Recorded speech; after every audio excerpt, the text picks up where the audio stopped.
So this is one of my brand new, or new with maybe 2,500 miles on them, YSS Shocks.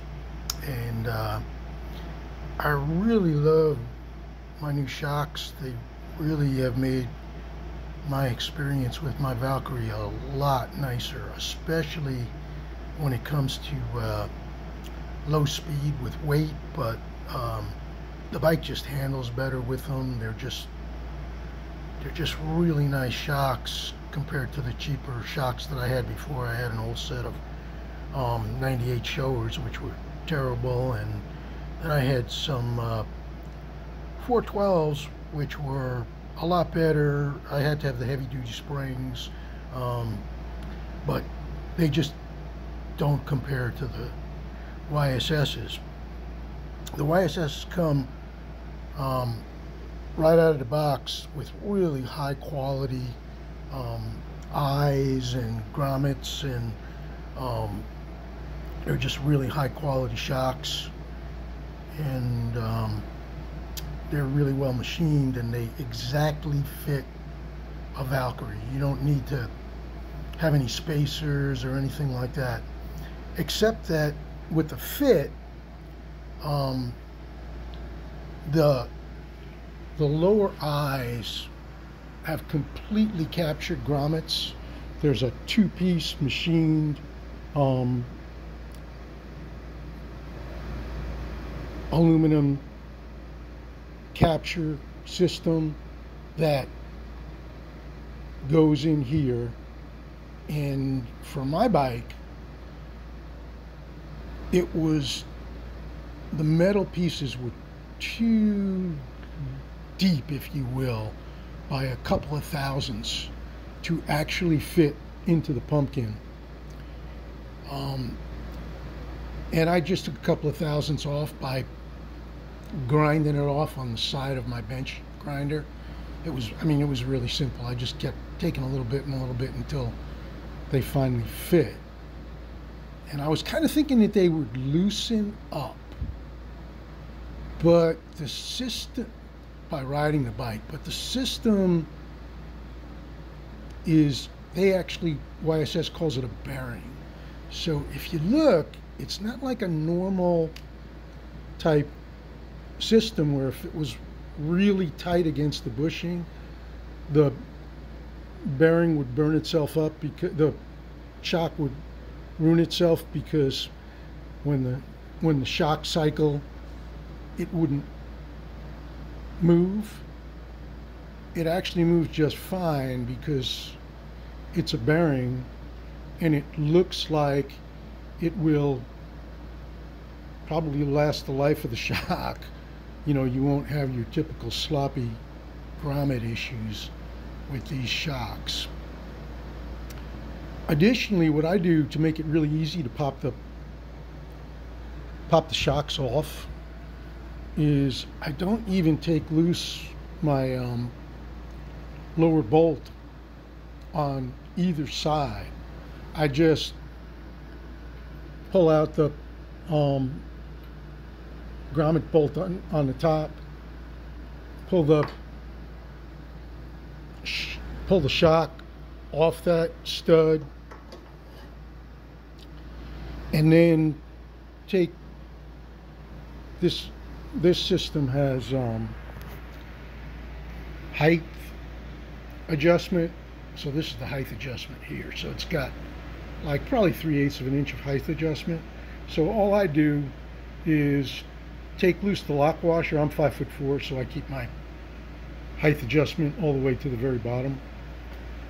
And I just pop loose the shock, the lock washer for height adjustment, and then spin the shock off the top, off that adjuster. The other thing about these shocks is, right out of the box, I mean, they fit perfectly. They're high quality shocks, but they didn't work for me right out of the box one up riding. The reason being is these shocks, although they fit perfectly, they're one spring fits all, and they come delivered with the stiffest spring that YSS makes for double twin shocks. Off the top of my head, I mean, it's like a progressive spring that's 250, 350, let's just say. That's about it. So for me, what I found is when I went riding one up, it just beat the crap out of my lower back and probably chip your teeth if you weren't careful.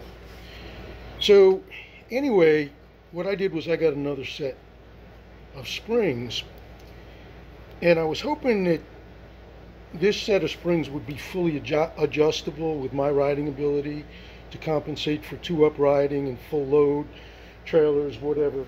Well, actually, I've got the side bags off my bike right now, but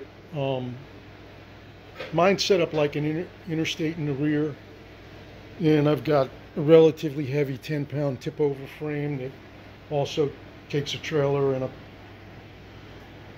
a hitch holder rack with just 2 bolts coming out, and you put those other attachments on. But these shocks out of the box with the spring that they come with would be good for an interstate Valkyrie, full load, 2-up, with a trailer on it, loaded up. So right out of the box, they're not going to be good for everyone. In fact, since they are exposed spring shocks, they're really cool. Let me take this thing apart like I'm changing out the spring right now. Hang on. Okay, there it is. So this is how you change a spring.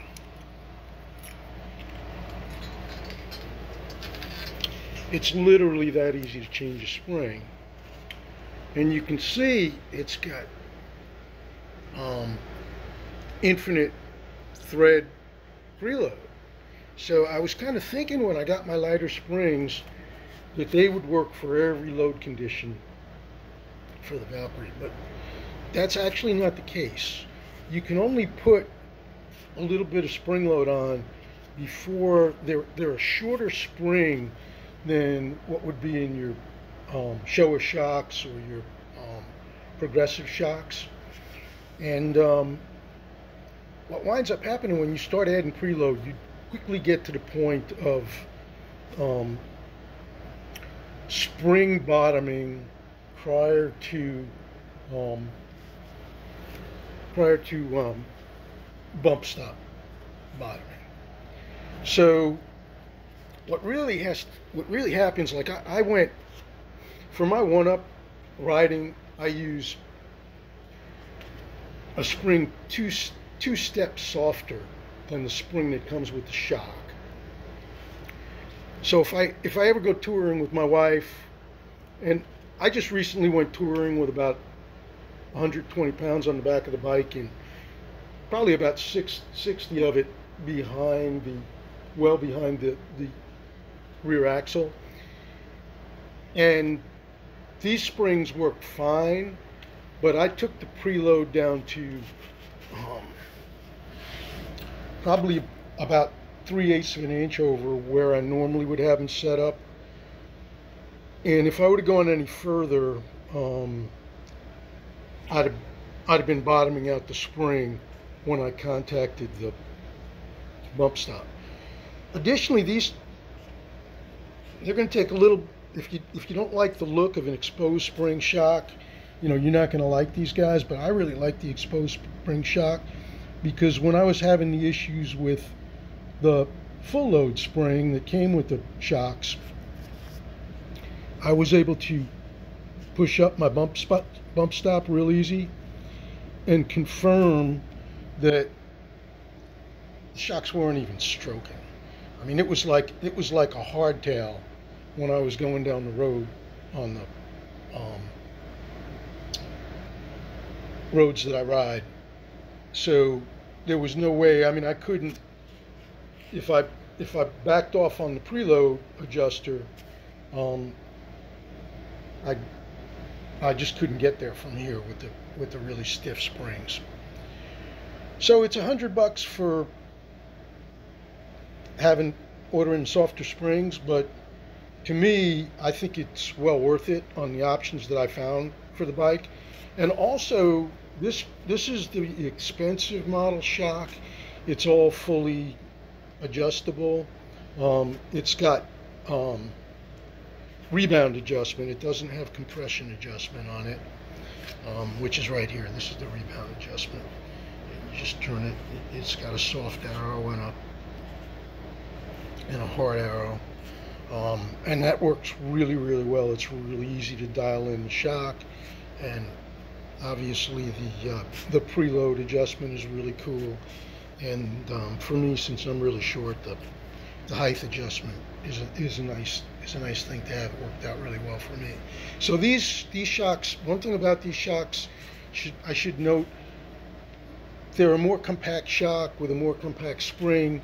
It's really 12.5 shock that you can then adjust the height adjustment and mimic a 13 shock, but with only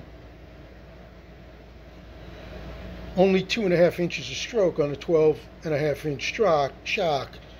If you're perfectly set up for a 13-inch shock, the full stroke shock is going to work better for you probably. But these shocks will have plenty of capability to be adjusted for high-speed turns and carrying a lot of weight, especially if you have two sets of springs. I think I already indicated if I ever went touring with my wife 2-up and loaded the bike down, I would definitely switch out to the heavy-duty springs. And you can see, I mean, the heavy-duty springs, you can change out springs on this thing with one hand, and you can pretty much have your springs. I got to do this bump stop again. You can pretty much have your new springs installed in like 15 minutes aside, including taking the shocks on and off. Probably taking and putting your tools away. In fact, if I was setting up for touring, it'd probably take me an hour to set the bike up for touring, and it would be, changing out the shock springs and going and putting my either trailer hitch or rear rack and getting all of that stuff done. But it really would be not a lot of time invested to get the bike just right. And the amazing thing that I found is how impressive the bike was in the mountains with like a really big touring pack on the bike, even following sport bikes and stuff. It was just pretty freaking amazing. In fact, I was following some sport bikes. They weren't going too fast through the Sangre de Cristo Mountains, and first time ever I noticed going around a turn was a little bit tight.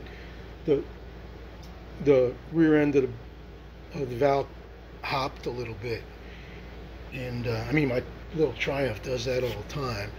So I took like 5 more. I keep the rebound damping pretty light at about 6 turns from 0 and 6 clicks from 0. And I put another 5 clicks on it, and I really wasn't pushing the bike, so I don't know, but it sure seemed like that made the bike even more stable and less bouncy with a ton of load out back. So you get a lot of flexibility with these shocks.